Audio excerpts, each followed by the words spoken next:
ద్వారా ఇంటరాక్ట్ అవుతుంది. అప్లికేషన్స్ ఎప్పుడైనా సరే మీరు ఓపెన్ చేసినప్పుడు త్రూ మొబైల్స్ లో అవి డైరెక్ట్ గా ఒక కంటెంట్ మాత్రమే చూపిస్తాయి. ఆ కంటెంట్ ఫర్ ఎగ్జాంపుల్ ఏం చెప్తున్నా, ఒక యూట్యూబ్ ఏదైనా తీసుకోండి.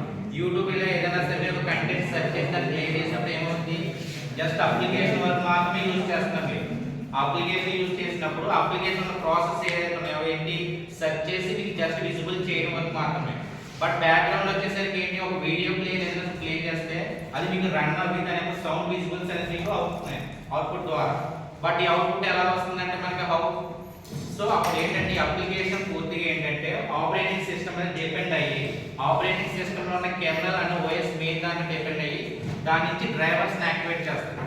అప్పుడు ఆ డ్రైవర్స్ ని చేసేసరికి ఏంటి, మనకి హార్డ్వేర్ ఏవైతే మనకి ఇన్పుట్స్ ఉన్నాయో ఐ మీన్ అవుట్పుట్ ఇచ్చే డివైజెస్ లైక్ స్పీకర్స్ కానీ ఏదైనా సరే అప్పుడు అవి యాక్టివేట్ అయ్యి త్రూ డ్రైవర్స్ ద్వారా మీరు ఏదైతే అప్లికేషన్ ప్లే చేశారో అది మనకి విజిబుల్ అవుతూ at the same time play అవుతుంది.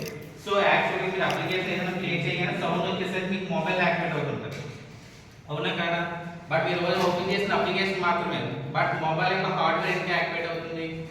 సో ఇలా యాక్టివేట్ అవడానికి ఏంటంటే బ్యాక్గ్రౌండ్ లో మనకి అయ్యే process main operating system process.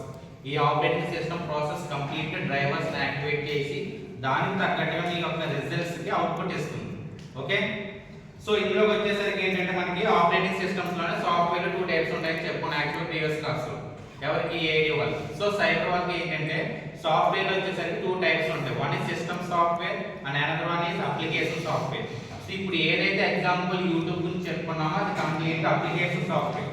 System software వచ్చేసరికి ఏంటంటే కంప్లీట్ గా హార్డ్వేర్ ఏవైతే పార్ట్స్ ఉన్నాయో మీరు ఇచ్చిన రిక్వైర్మెంట్ బట్టి ఆ పార్ట్స్ యాక్టివేషన్ చేసి త్రూ డ్రైవర్స్ ద్వారా వాటి యొక్క రిజల్ట్స్ అవుట్పుట్ తీసుకొస్తారు. సో అవన్నీ కూడా ఎలా